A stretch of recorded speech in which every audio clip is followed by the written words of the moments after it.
Shalom, hai selamat pagi, selamat berjumpa lagi dengan saya di renungan pagi hari ini. Judul renungan saya hari ini adalah Selamat datang di tahun 2023.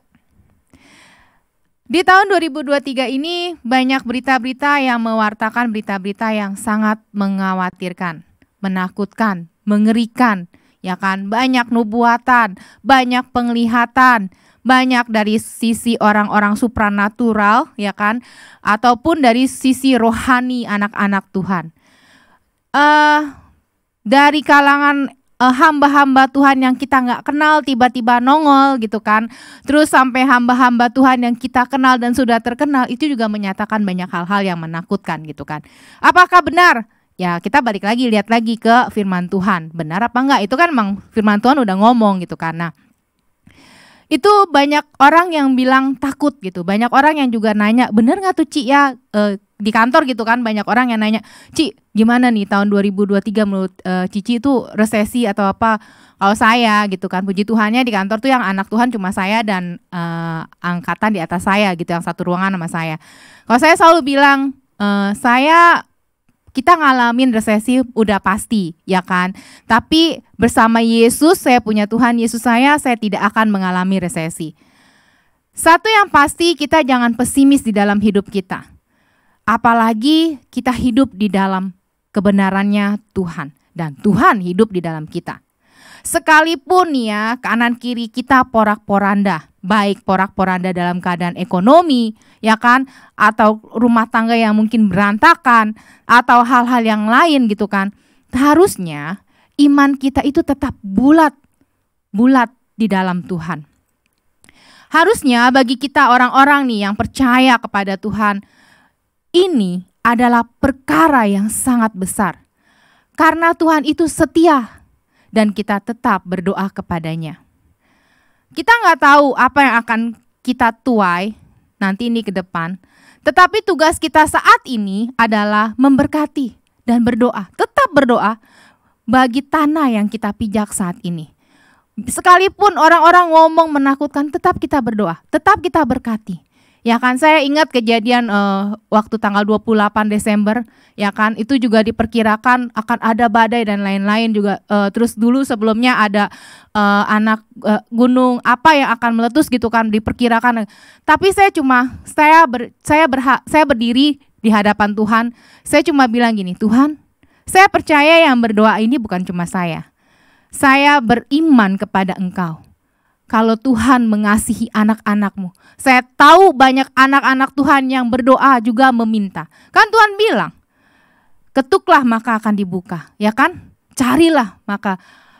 Jadi kita kalau jadi anak Tuhan, kita boleh minta nih sama Tuhan. Minta hal-hal yang baik, ya kan?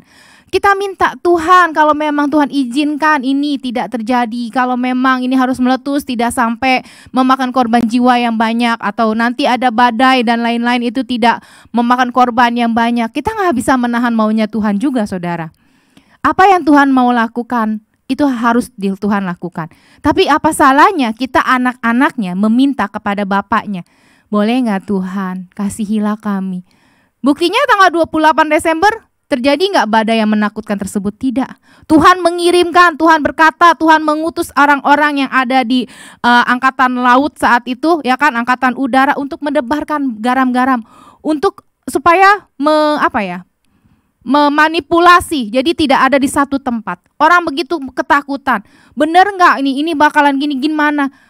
Ya kita berdoa aja, ya kan, saudara. Sekalipun di tahun 2023 ini kita mengalami penderitaan, percayalah, di dalam doa kita itu, sekalipun Tuhan mengizinkan kita masuk ke dalam lembah yang paling gelap, tidak ada lembah yang kelam, asal kita bersama Tuhan Yesus. Jangan biarkan ketakutan, kekhawatiran mendera saudara saat ini. Tidak usah pikirkan bagaimana nanti kalau bumi bergoncang, bagaimana nanti kalau muncul antikris dan lain bagaimananya. Lebih baik kita benahi diri kita dari saat ini. Pererat hidup kita dengan Tuhan kita. Biarkan Tuhan lakukan rencananya dan kita hidup di rencananya. Dalam Mazmur 126 ayat 4, Firman-Nya berkata seperti ini. Pulihkanlah keadaan kami ya Tuhan, seperti memulihkan batang air kering di tanah Negeb.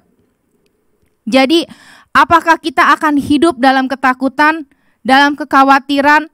Apakah kita akan semakin terpuruk atau kita semakin diberkati tahun 2023? Ingat saudara, apa yang kita tabur, itu yang akan kita tuai. Kita tabur kebenaran, kita tabur doa.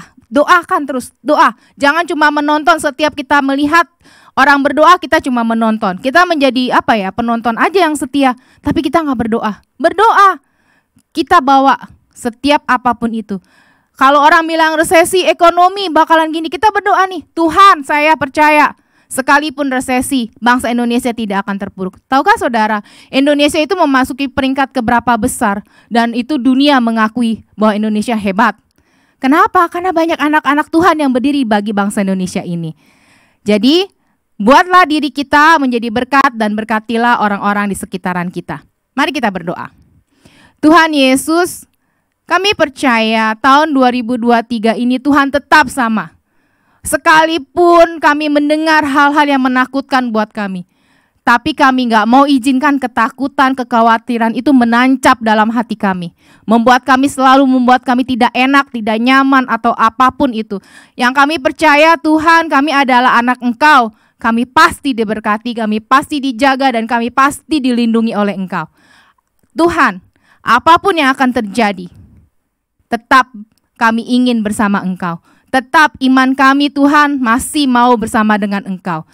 Teguhkan kami Tuhan, kuatkan iman kami selalu bersama Engkau di dalam sepanjang hidup kami, sepanjang tahun 2023 ini. Terima kasih Tuhan, kami sudah berdoa dan mengucap syukur. Haleluya. Amin. Mazmur 126 ayat 5. Orang-orang yang menabur dengan mencucurkan air mata akan menuai dengan bersorak-sorai. Selamat pagi, Tuhan Yesus memberkati.